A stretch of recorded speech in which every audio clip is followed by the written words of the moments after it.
Logan Pierce wasn't expecting to teach a self-defense class that morning with jelly on his shirt and a half-eaten granola bar in his pocket. But that's what happened when your 6-year-old daughter decided breakfast was an adventure. "Dad, you're late," Hazel called, dragging her oversized backpack across the polished floor of the rec center gym. "I know, Peanut, I know," Logan muttered, rushing behind her, still adjusting the strap of his duffel bag. "Go sit with Miss Rachel, okay?" No ninja kicks on the yoga mats this time. Hazel giggled as she skipped off, leaving Logan to face the small group of women waiting near the mats. Most looked like they'd rather be anywhere else.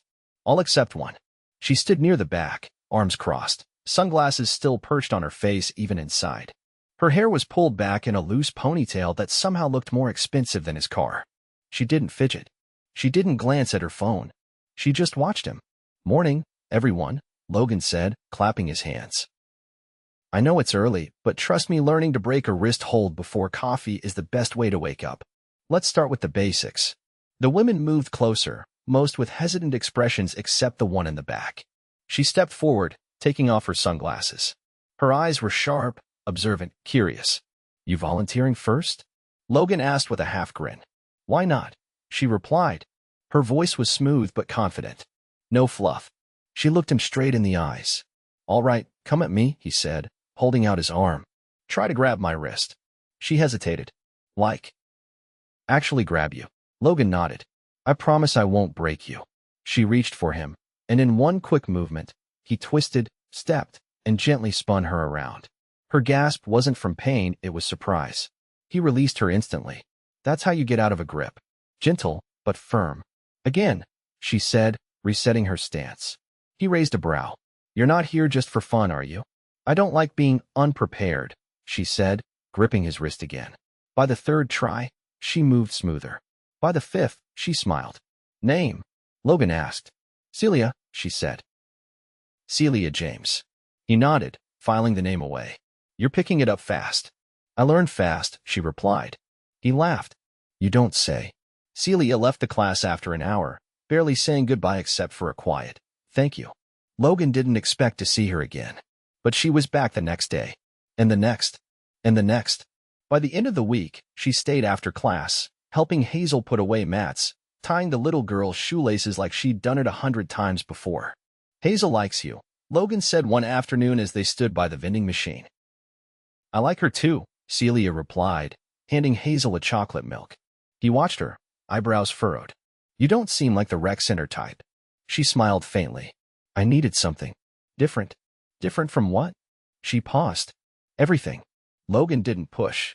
He knew the look in her eyes, he saw it in the mirror every day. Someone running from something, or maybe towards something else. Celia started showing up more often. Sometimes it wasn't even class she dropped by during open gym, where Hazel would be bouncing a ball and Logan would be fixing something with duct tape and a prayer. "You know," she said one day, sitting on the bleachers next to him as Hazel played, "you could charge more for your classes."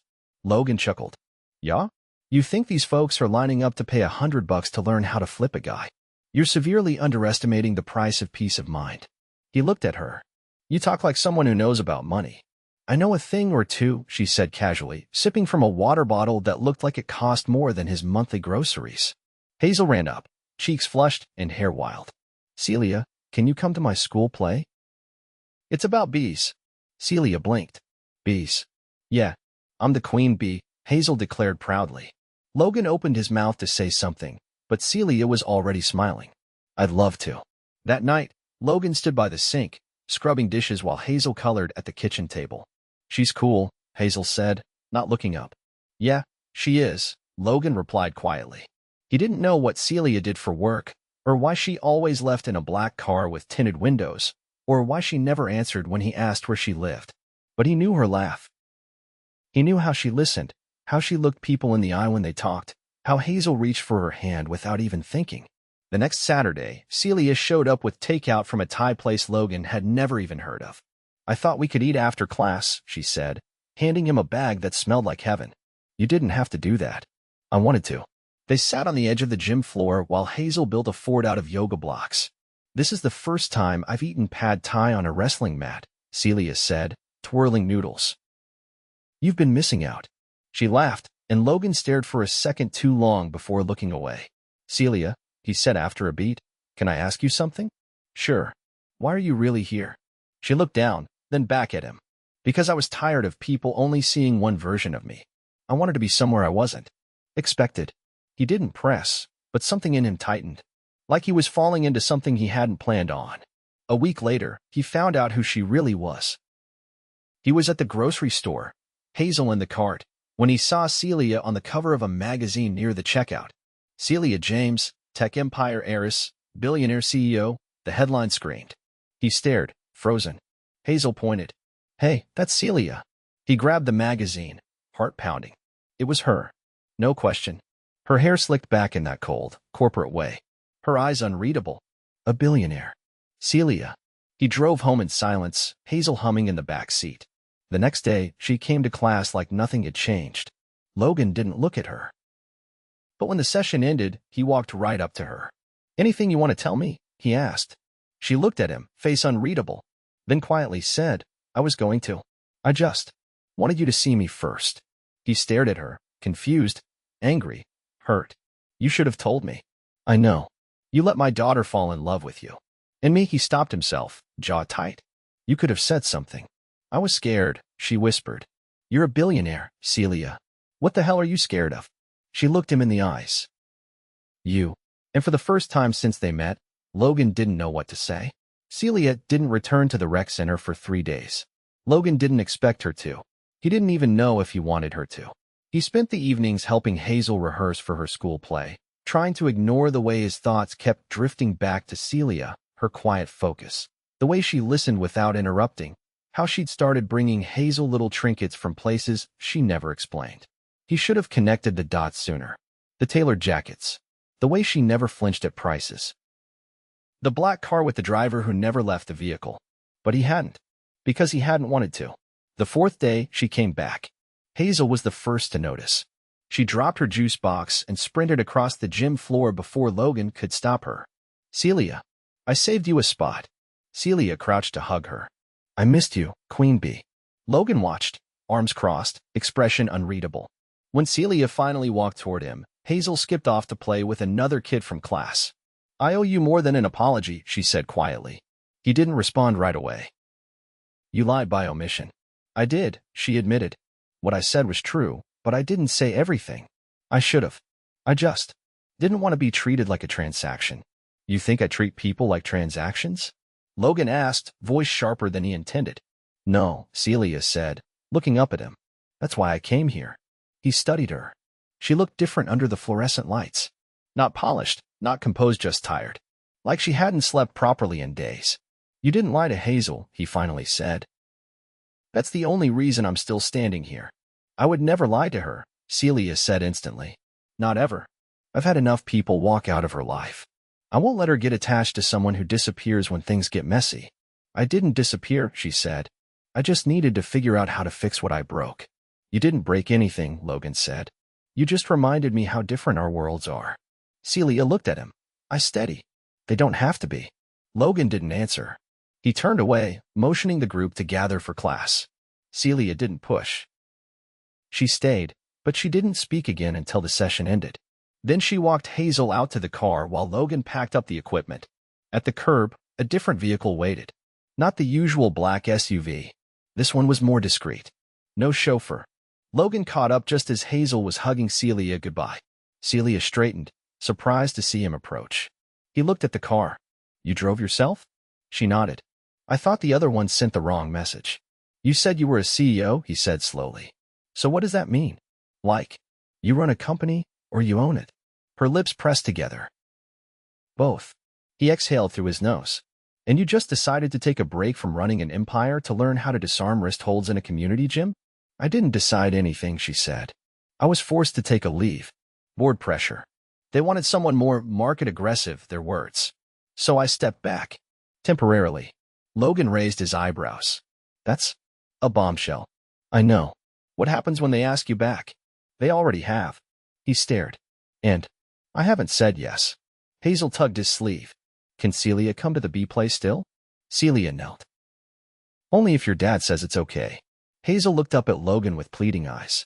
He sighed, rubbing the back of his neck. Yeah, he muttered. You can come.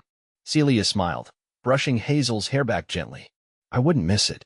Later that night, Logan stood in the kitchen stacking papers from the rec center's monthly budget. The numbers didn't add up again. He'd have to pay for the new floor mats out of pocket again. He heard Hazel humming from the living room, still practicing her beat song. He didn't hear the knock at the door until the second time. Opening it, he found Celia, holding a small foil-wrapped tray. I made lasagna, she said. Well, I assembled it. The woman who helps me with groceries technically made it. Logan blinked. You came all the way here to bring me dinner? I didn't know if you'd eaten. He stepped aside, letting her in. Hazel looked up from the couch and cheered. Celia brought food. They ate around the small kitchen table, legs bumping under the surface, not speaking much. After Hazel went to bed, Logan leaned against the counter, arms crossed. I don't know how to do this, he said quietly. Do what? Be around someone who could buy the whole block just because they were bored. I'm not bored, she said. And I didn't come to buy anything. He looked at her. Then why did you come? Celia walked toward him, stopping a few feet away. Because this is the first place I've felt real in a long time. Logan didn't know how to respond to that. He didn't move, didn't speak, just stared at her like he was trying to see something beneath the surface. I can't offer you a penthouse or a private jet, he said, voice low. I don't even have a dishwasher that works. I didn't ask for any of that.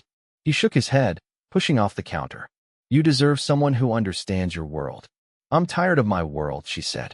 I want something that makes me feel grounded. Honest. Like Hazel's laugh or the way you make everything work, even when it's falling apart.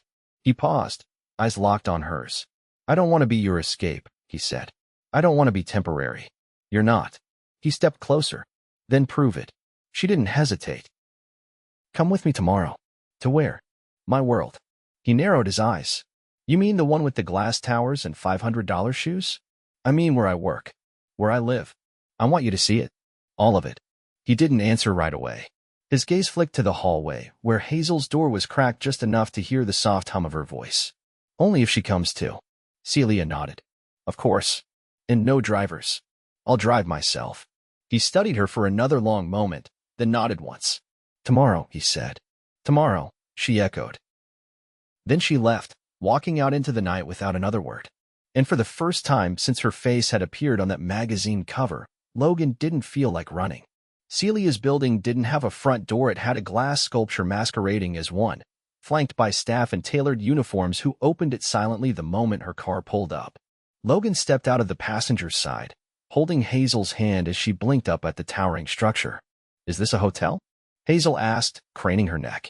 No, Celia said, offering her a warm smile. It's where I live. The lobby sparkled in soft gold and pale stone, with arrangements of white orchids so precisely placed they looked permanent. Hazel ran ahead to admire the koi pond nestled under a bridge of marble. Logan kept walking, silent, reading every detail like it was a test. In the elevator, Hazel pressed her nose to the glass wall as the city dropped away beneath them. You live up high, she whispered. I like the view, Celia said softly. When the doors opened, Logan didn't step out immediately. The hallway was silent, lined with art he didn't recognize, ending at a single matte black door. Celia pressed her palm to a sensor, and it clicked open. Her penthouse was impossibly quiet. No scent of dinner, no shoes by the door. The walls were a blend of cream and polished wood, the windows stretching from floor to ceiling, giving the skyline nowhere to hide. A grand piano sat untouched beside a fireplace that looked more like a sculpture than a source of heat. Hazel dashed toward the windows with a gasp. We're higher than the clouds. I'll show you the terrace in a bit, Celia said, setting her keys on a tray near the entrance. Logan didn't move. Do you live here alone? She nodded. I used to have a housekeeper who came twice a week, but I asked her to take some time off. He took in the space its perfection, its silence, and finally said, You ever cook in here? I've tried, she said, closing the door gently. But the oven beeps at me when I breathe near it. He gave a short laugh, but it didn't reach his eyes. Celia led them through the space. Hazel took to it immediately, twirling on the heated floors and asking if the glass coffee table was unbreakable. Celia knelt beside her, pulling out a small box from one of the sleek cabinets. I found a few puzzles, she said. Thought we could build one on the terrace. Hazel nodded eagerly. Can I pick the one with the tiger? As Hazel disappeared onto the balcony, Celia turned to Logan. I didn't bring you here to impress you. Then why? To be honest, this is my world. I wanted you to see it before you decided what you really think of me. He didn't answer right away. He walked to the bar, picked up a crystal decanter, and turned it in his hand. You ever feel lonely in here? Sometimes, she admitted. This place doesn't feel lived in. I haven't figured out how to live in it. He set the decanter down. Hazel asked last night if you'd be her babysitter if I worked more hours. Celia's breath caught. I didn't know what to say, he added. I'd say yes, she replied softly. But I don't think you want that. I don't want her to be confused. Neither do I. They watched Hazel through the windows. She was on her stomach now, feet crossed in the air, working on the puzzle with her full attention. Celia moved beside him, voice low. I spent years building a company that turned into something I didn't recognize. Investors. Markets. Smiling when I wanted to scream. You're not the only one who's had to fake it. She looked up at him. Then maybe we're not so different. He didn't say anything. Just watched her, the way her hands fidgeted slightly when she wasn't speaking. I've been offered a buyout, she said suddenly. Logan blinked. What? A full exit. No strings. It's more money than I could spend in 5 lifetimes. And you're telling me this why? Because I'd be free. Free to decide if I want to keep pretending, or if I want something real. And what's real to you? Celia looked at Hazel. That laugh. Your hands, when you're showing someone how to move without hurting themselves. The way you always look people in the eye. He leaned back against the edge of the bar. What happens if you walk away? I start over. Not from scratch, but from truth. And if I can't give you more than this? He gestured toward himself. A job that barely pays. A kid who needs more than I can ever give her alone. Then I'd be lucky to have you both. He didn't speak. The room was too quiet. Hazel called from the terrace. We're missing the best part. The sun's going down. They stepped outside. The city stretched wide and glowing, the horizon melting into lavender and copper. Celia crouched beside Hazel, pointing out buildings and bridges. Logan stood a few steps back, watching them. When the wind picked up, Celia reached into a nearby cabinet and pulled out a blanket. She wrapped it around Hazel's shoulders, then looked up at Logan. I'd give all of this up, she said quietly, if it meant I could come home to something that felt like mine. He met her eyes, something shifting behind his own. You don't have to give it up. But if you stay in it, I need to know you're not pretending with me. I'm not, she said. Not anymore. Hazel turned to them, yawning dramatically. Can we sleep here tonight? Logan opened his mouth, but Celia beat him to it. There's a guest room, she said. With a bed that makes you feel like you're floating. Hazel grinned. I want to float. Celia stood, her gaze still on Logan. You both can stay, if you want. He hesitated, then nodded once. For tonight. Celia smiled, but it wasn't polished or rehearsed. It was quiet. Real. As Hazel ran inside to find the floating bed, Celia stepped closer to Logan. You scare me, she whispered. Why? Because I already know what I'd say if you asked me to stay. He didn't answer. But he didn't pull away either. Celia woke before sunrise, the city still hushed beneath the penthouse windows. She stood barefoot in the kitchen, not touching the espresso machine, just watching the skyline. In the guest room down the hall, Hazel was curled beneath a weighted blanket, and Logan had fallen asleep on the couch, refusing the second bedroom despite her insistence. He tossed his jacket over the back of a chair, shoes neatly lined up beside it. Every part of him filled the space like it had always been his, and somehow it didn't feel wrong. When Logan stirred, the sky was a soft blush. He sat up slowly, brushing a hand down his face, then glanced around until he saw her leaning in the doorway. You always up this early? He asked, voice rough with sleep. Habit, she answered. Boardroom calls used to start before the sun came up. He stood, stretching the stiffness from his shoulders. Do they still call you? They stopped after I told them I was considering the buyout. He ran a hand through his hair. You going to take it? I already signed. Logan blinked. You didn't say anything. I didn't want to tell you until I was sure I was doing it for the right reasons. And are you? She nodded. I'm not walking away from something. I'm walking towards something better. He didn't respond right away. Then he crossed the room, stopping just short of her. What does better look like to you? She studied him in the soft light. It looks like mornings that start without pressure. Like helping Hazel pick out bee wings for her school play. Like a life that doesn't revolve around quarterly projections. You think it's that simple? He asked. No, she said. But I think it can be that honest. They stood there for a beat too long, something unspoken stretching between them. Hazel padded into the room then, rubbing her eyes and dragging one of Celia's throw blankets behind her like a cape. I dreamed we lived in a treehouse and had pancakes every morning, she mumbled. Logan crouched and scooped her into his arms. Sounds like a solid business plan. Celia reached for her phone on the counter. What if we made the dream halfway real? There's a place upstate. Quiet. Big trees. A proper kitchen. We could go for the weekend. Logan gave her a look.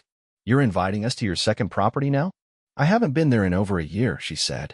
It's just sitting there. Feels like a waste. Hazel perked up. Can we go today? Logan hesitated. You're sure? Celia gave him a quiet look. I've never been more sure of anything. By noon, they were on the road, Celia behind the wheel of a forest green SUV that Logan had never seen before. Hazel sang made-up lyrics in the back seat, head bobbing. The drive took nearly 3 hours, winding through hills and into dense woods, until the trees finally opened to reveal a glass and cedar cabin nestled against a lake, so still it mirrored the clouds. Hazel pressed her face to the window. That's not a cabin. That's a castle made of trees. Celia smiled. Close. Inside, the air smelled faintly of cedar and fresh linens. The open-plan living space had a fireplace flanked by bookshelves, a kitchen with copper pans hanging above a marble island, and a lofted sleeping area up a wooden staircase. Hazel made a beeline for the loft. I'm claiming the high bed. Logan walked to the windows, hands deep in his pockets. You used to come here? Before everything got too noisy, Celia said. I'd spend weekends working by the fire. That stopped when the company started growing faster than I could catch my breath. Logan looked at her. Why'd you really bring us here? Because I wanted you to see the version of me that doesn't wear heels and answer emails until midnight. He tilted his head. You're barefoot in a hoodie. I'm seeing her. She stepped closer. There's more. They spent the day outside, Hazel collecting pine cones and declaring herself queen of the lake. Celia cooked over the fire pit using a recipe she'd found years ago but never made. Logan taught Hazel how to skip stones, though she mostly just threw them with wild enthusiasm.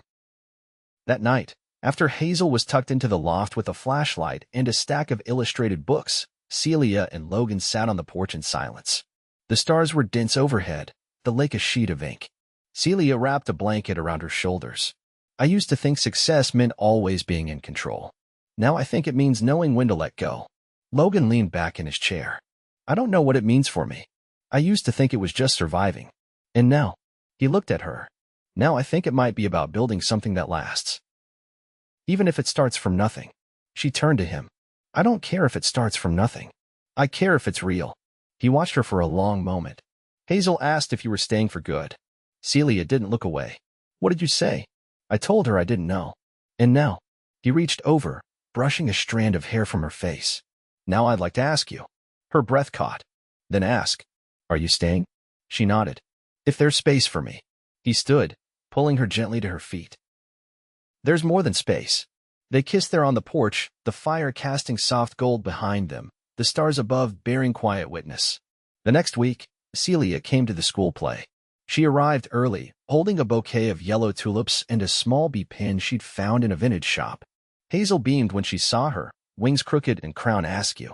After the performance, Logan introduced Celia to the other parents not as a friend, not as someone passing through, but as someone who was part of their life now. Later that night, back at their apartment, Logan watched as Hazel showed Celia how to make shapes out of leftover construction paper. He leaned against the doorway, arms crossed. You know, he said, I never thought I'd end up here. With all this. Celia looked up. Do you regret it? He stepped into the room, crouched beside her, kissed her softly, and whispered, not for 1 second. And for the first time in years, everything felt exactly right. The first time Logan stepped through the doors of Celia's new office, he whistled low under his breath. Not because of the sleek design or the floor-to-ceiling view of the harbor, but because of the photos on her desk. One was of Hazel at the school science fair, another of the three of them building a snowman in the woods behind the lake house. You really put these out? He asked, leaning against the corner of her desk. Celia looked up from her laptop, glasses perched low on her nose. They remind me what matters. He crossed the room and plucked one up. You're the only person I know who walked away from a billion-dollar company and landed somewhere better. She tapped a few keys, minimized a presentation, and stood. I didn't land. I chose. Logan tilted his head. You like this better? Smaller team. Fewer vultures. No one's trying to outmaneuver me in the elevator. And they let you bring in a self-defense program for employees. They didn't just let me. They asked me to run it with you. He raised an eyebrow. You want me teaching people how to knee someone in the stomach inside a boardroom? I want you doing what you're brilliant at, she said. And I wanted to be with me. They hadn't talked logistics until now. Not really. Not about merging lives, routines, or last names. But the idea had been sitting there between them for weeks, waiting. Celia walked over to the window, arms folded. I've spent most of my adult life building things that didn't last. This is the first time I'm building something that feels permanent. Logan stepped beside her. You think permanence can fit inside a two-bedroom walk-up and a weekend cabin? She turned. I think permanence can look like anything, as long as it's built with someone who doesn't walk away when it's hard. He reached for her hand. Then I guess it's time we stop pretending this is temporary. That night, Logan cooked dinner in her kitchen, really cooked, not just reheated something out of a box. Celia sat at the counter, watching him chop vegetables with the kind of focus that should have belonged to a surgeon. Hazel doodled at the breakfast nook, humming to herself. When Logan plated the stir-fry, Hazel looked up and asked, Are we all going to live in one house now? Celia met Logan's eyes. If that's something we all want. Hazel nodded without hesitation. We already do everything else together. Logan wiped his hands and crouched beside her. You okay if we find a new place? One with more room and maybe a yard. As long as there's a tree to climb, Hazel said. Celia added, and a window that lets in the sun. They toured houses the following week. Not mansions, not penthouses, just homes. Quiet, warm places with creaky stairs and back porches. Places where shoes could be left by the door and laughter would echo. They found it on a tree-lined street with a red door and a mailbox shaped like a lighthouse. Hazel claimed the attic room with the arched window, and Celia immediately started planning a reading nook. Logan spent an afternoon fixing the fence, then another planting lavender beside the front step. One morning, as they unpacked books into the built-in shelves, Logan paused, holding something in his hand. Celia looked over. What's that? He opened the small velvet box, revealing a delicate gold band with a single, round diamond. Not flashy, not oversized, just quiet elegance. I didn't want to ask until I knew you were staying, he said. But now that I do, she didn't let him finish. The answer was already in her kiss. They were married in autumn, under a canopy of maple trees behind the lake house. Hazel wore a crown of wildflowers and carried the rings in a tiny cedar box Celia had carved herself. The ceremony was small, only a handful of people, no press, no announcements. Just vows written by hand, promises spoken under open sky. Afterward, they danced barefoot on the grass as Hazel twirled between them, cheeks flushed, laughter bright. Celia whispered into Logan's ear, You gave me more than I ever knew to ask for. He pulled her closer. You gave me a reason to believe again. Their life didn't become perfect, it became real. Celia joined the board of a nonprofit that funded women's shelters and self-defense programs in underserved communities. Logan expanded his teaching to after-school programs, sometimes bringing Hazel along to demonstrate the moves she'd learned. They hosted Sunday dinners where neighbors brought pie and kids chased each other across the lawn. On warm evenings, they sat under the porch light, wrapped in blankets, watching Hazel read aloud from her favorite stories. One winter night, as snow fell outside and the fire crackled in the hearth, Celia rested her head on Logan's shoulder. Do you ever miss it? She asked. The old life. He kissed her temple. Only when I want to remind myself how lucky I am not to be in it. She smiled, eyes drifting shut. We built something, didn't we? He looked around the room, the photos on the mantel, the boots by the door, the laughter echoing from upstairs. Yeah, he said. Something unshakable. And they never looked back.